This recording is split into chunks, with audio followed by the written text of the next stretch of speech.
Hi folks, welcome back to the channel. My name is Jason, and along with my wife Jen, we left Chicago in the summer of 2021. We moved out here to the beautiful state of Maine to carve out our own off-grid homestead. Now before we get started in the video, I'm sitting over here by the marsh down our road, and I'm just kind of looking at the marsh, looking at the water level. And the reason being is a few days ago, we experienced our first microburst. Now I'll tell you what, if you've never experienced one, it is brutal.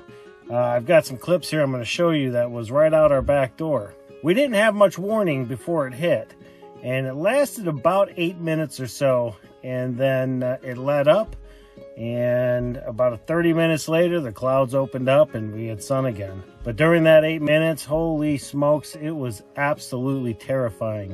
We have never seen wind like we did during that episode, and I don't ever want to experience that again. And for folks who have lived through a tornado or a hurricane, this was not like that at all.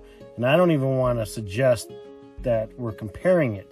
But at 75 plus mile per hour winds in an area that doesn't normally see that, that was rough.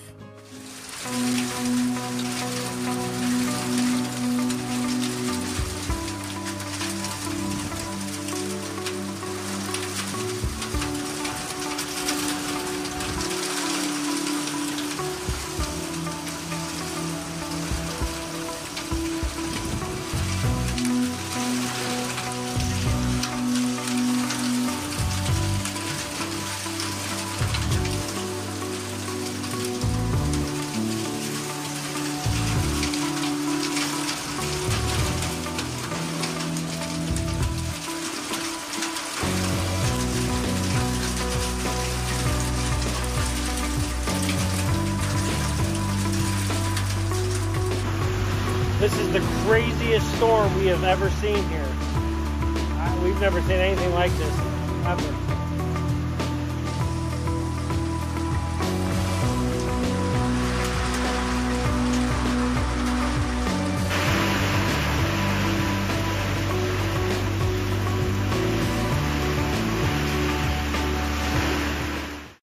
So there's this big craze that's been sweeping the nation when it comes to off-grid homesteading, and that is shed to cabins. So in today's video, I'm going to be sharing with you folks some information I've learned about owning Amish-built cabins. As an owner of 2 cabins, I think I've learned quite a few things about them, but more importantly, I wanted to take this opportunity to show you a few things that nobody told us about when those cabins arrived. Now, fortunately enough for us, we have a friend of ours who just purchased 2 of these cabins, and those cabins were just recently delivered.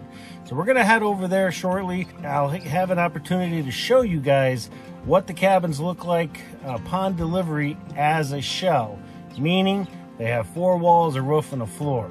Nothing done on the interior, no walls, no electrical, no plumbing, no nothing. So I think it'll be a great opportunity to show you guys some things about the cabins that if you are going to look into getting a shed to cabin, that you're going to want to know. All right, well, having said that, everything looks good down here by the marsh. So we're going to head down to the homestead and let's talk some cabins.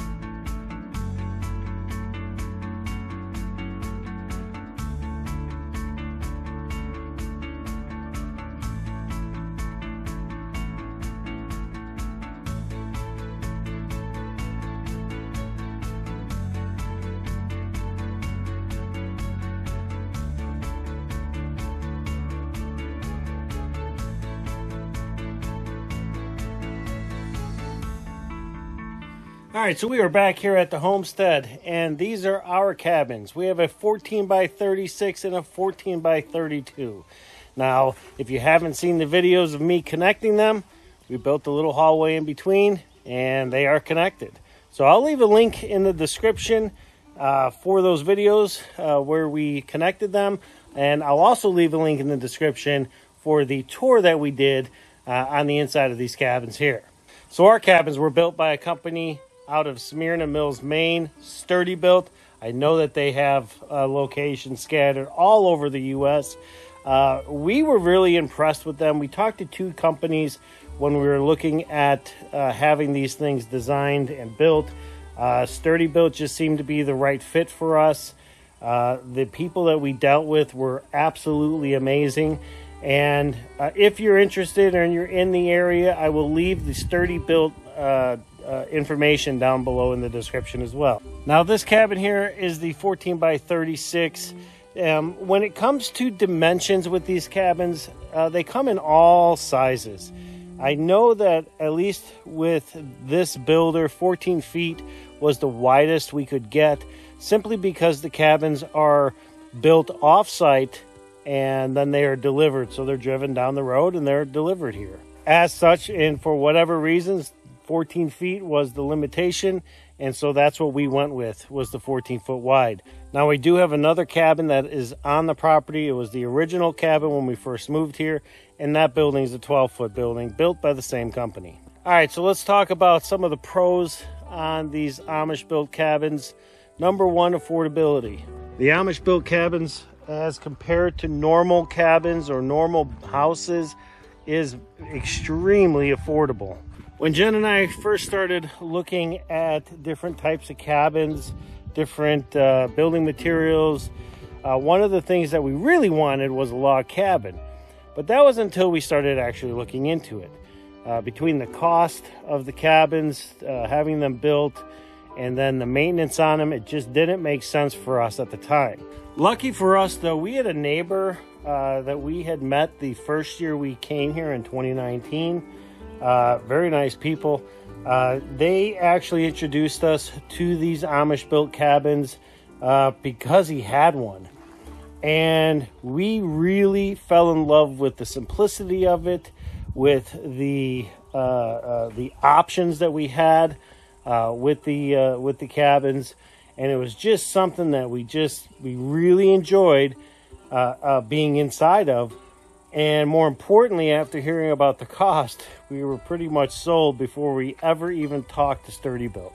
Another great thing about these buildings is they are completely customizable.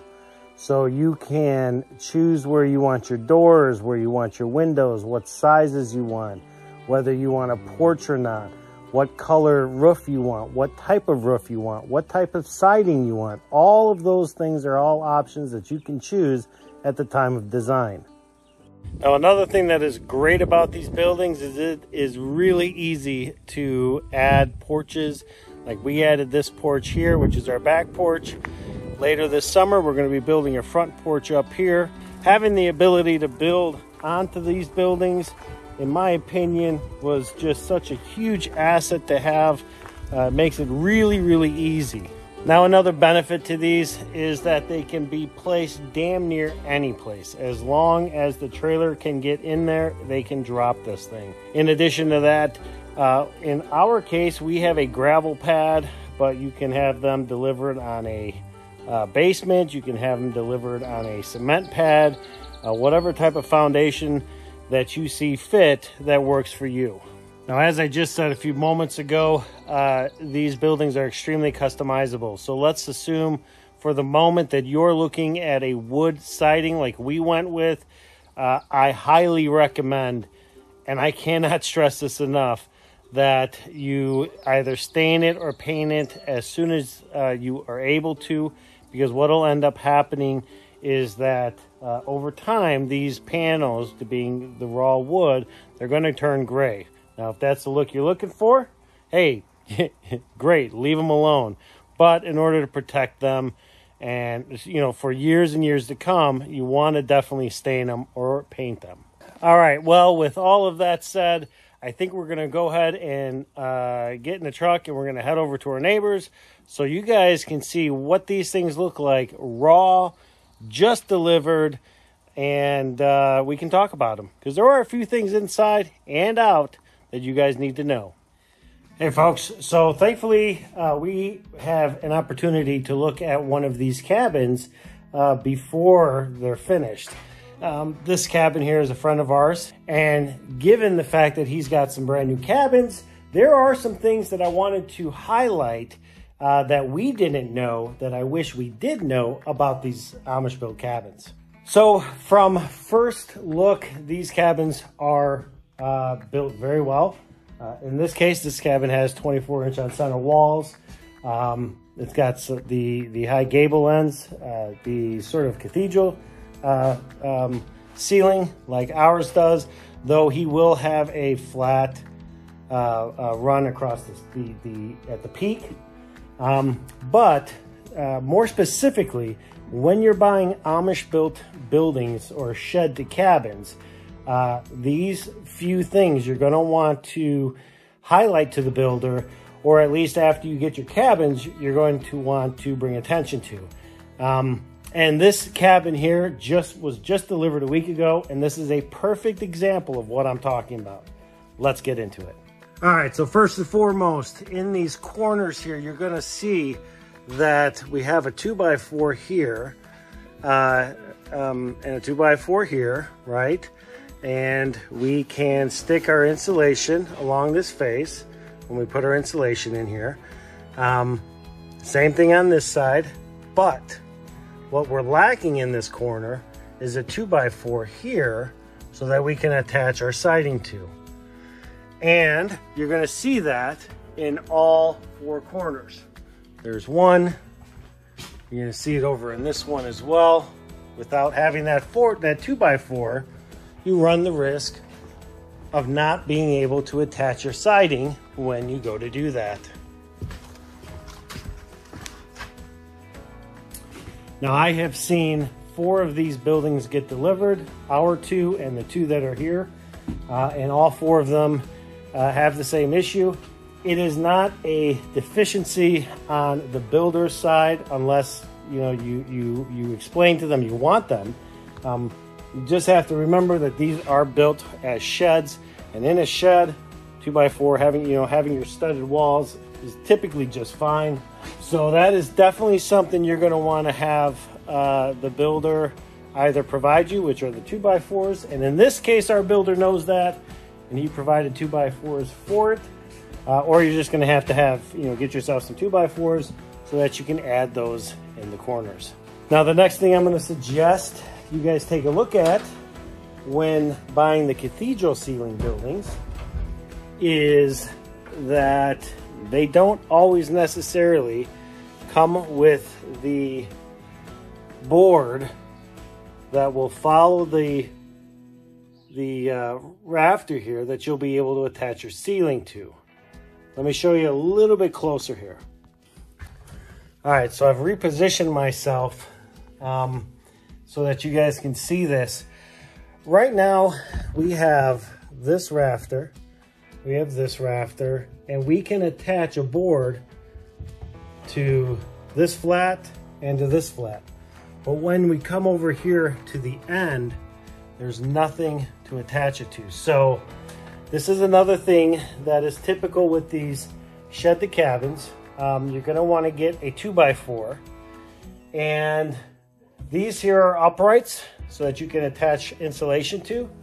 And basically all you'll want to do is level this rafter to this rafter, mark a line, and then put your 2x4 above it. That way, the flat of the 2x4, once you insulate this, you can insulate this section, and then you can attach whatever type of material you're going to be using on your ceiling to that face. Very similar to the face you would be attaching here. Unfortunately, they just don't add those. Again, I think it's just because these are built as sheds, and in most cases, you're not going to put a ceiling in a shed.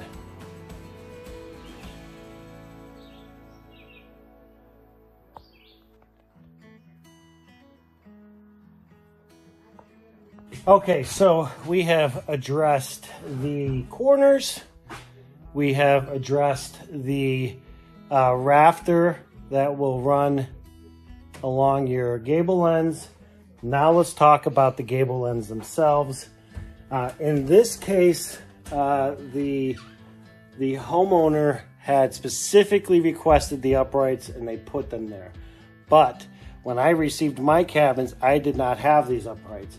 And so what I had to do is take some 2x4s, rip them, and then add them in place. And all I did was just follow the 2x4 studs that were underneath and for my placement. So that gave me the accurate width I needed for my insulation. Okay, so let's move on to electrical. In my cabin, I have the electrical on the inside of the wall, meaning that it is visible. My outlets are visible, my wire is visible, and I did that for the reasons I wanted to do it. But if you want to run the wire inside the walls, meaning you'll be drilling holes in your 2x4s and running them through the insulation, when you get to the door jambs, you know, these doors are about as high as the wall themselves. I think the walls on these are like 7 feet or somewhere in there. They are pretty consistent. There's no real easy way to run wire beneath the door or, you know, inside of the door jamb. So the easiest way to do that would be to poke your hole in this 2x4, run it up, poke a hole in the top plate, poke a hole in this rafter, then in this rafter, and then poke a hole in that top plate, and then bring it down on the other side of the door, inside of the wall. All right, so let's talk about mice. So if you're living in the woods, chances are you're gonna get mice. It's one and the same. It's life in the big city, or in this case, life in the woods. But there are a few things you can do to your Amish built cabin to help mitigate that. And before I take you outside to show you exactly how to do it, I want to show you a few things in here that will kind of give you it'll give you context when I talk about mouse proofing the cabin from the outside. Okay, so we are up here at the top plate, and you have this top plate here with your soffit vent visible here. This is the end of the rafter. This gap here is necessary for airflow within the roof line. However, if mice get up here, they can run basically from this rafter all the way along the top plate of your cabin. And in addition, they can also run the entire length up along the top roof line as well, your ceiling line. All right, so knowing that, how do we prevent mice from getting in here? Well, let me show you. Okay, so we are on the outside of the cabins now. Funny story, our friend of ours who owns these cabins, they're doing something very similar to what we did with how we connected them in a T formation, which is really, really cool. But let's talk about mice. Okay, so we are outside of the cabin, and what I want you to show, or what I want to show you, is the top portion here where the metal tin comes off of the roof. So on the metal tin, you're going to see all of these little ribs, these rises. Each one of those has access all the way up to the peak of your roof. And once they get into the roof, they can get into the ceiling portion. Now there is a product that the builder can use when they're installing the roof, and it's basically a styrofoam that fits underneath here. But if they don't do that, rodents and bugs and wasps and everything else can get in that rib, run all the way up to the peak of your cabin and inside of it. And we don't want that. Again, these little peaks right here are what I'm talking about. So there's a few ways that you can remedy that. Number one, you can have the builder install those foam things. That works. Or you can install those foam things yourself. That would work too. Quite a bit of work, but you can do it. Simply unzip or undo the bottom portion of your metal tin, lift it up, push that stuff in there, and then retighten it, and that should seal it. Or what we did on ours, we bought some rodent-proof spray foam, and we went into each one of the lifts here, these rises, and we spray foamed it. You don't need those open to the roof line because you have now soffit vents, and the reason you have soffit vents is because you're going to be living in here. This isn't a shed anymore, it's a cabin, and as such you need to protect it from rodents by filling in those holes. All right, so another access point for rodents is actually right here.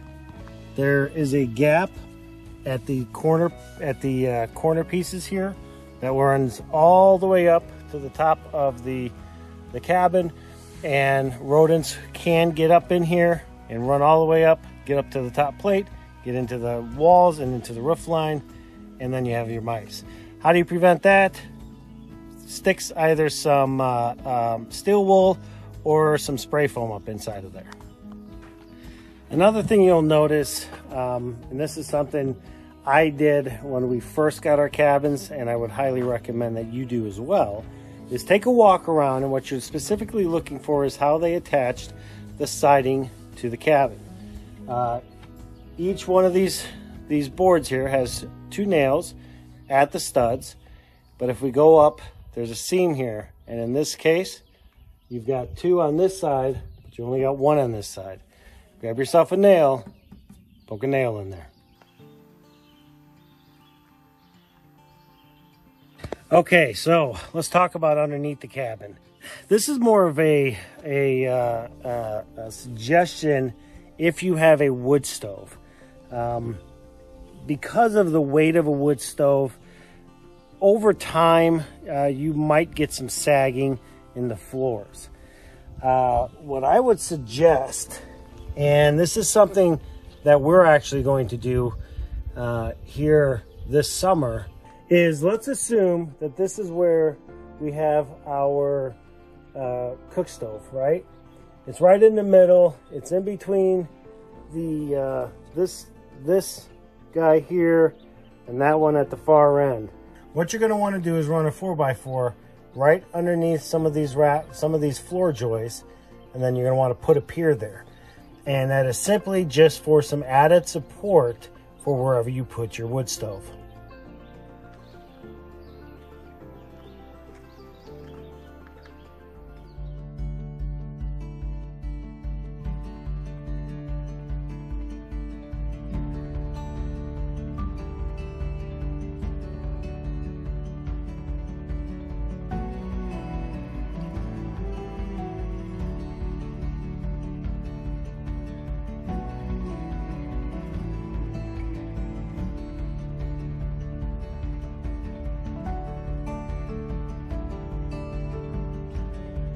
So we finally made it back to our homestead, and we want to send a special shout out to our friends for letting us invade their property and show you folks what these Amish built cabins look like when they get delivered as a shell. Now you can have these delivered completely fully fitted, completely built out with rooms and siding and all of that stuff, but this video was specific if you're looking to have the cabins delivered as a shell and what you would expect or what you might expect once they arrive. Now, if we had the opportunity to do it again, would we? Absolutely.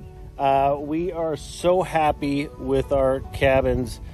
They have really become the center point of our homestead, and we love them. We absolutely love them. I wouldn't trade them for anything. All right, folks, well, that will do it for this video. A couple of things. If you haven't checked out our website, please do so. You can find tumblers there. And even though it is still July, but Jen does have some of her chunky blankets on there, along with some of her hats and so forth. If you haven't stopped over there, please do so. Give it, take a look. We're going to be having some more merchandise put up there real soon. We are working on it, so rest assured that we'll have some more stuff up there for you folks. Also, if you haven't checked out our Patreon, please do so. Jen updates our Patreon with behind the scenes stuff, photographs and other content that she does around the homestead, and you also get some glimpses of things that are up and coming. So if you haven't checked that out, please do so. Other than that, Thanks a lot for sticking around and watching this video. I hope you folks enjoyed it. And more importantly, I hope that if you are looking to get an Amish built cabin, that this helped you out a little bit. We also hope that you guys enjoyed it. And if you did, please hit that like button, hit that subscribe button, and we'll see you folks on the next video.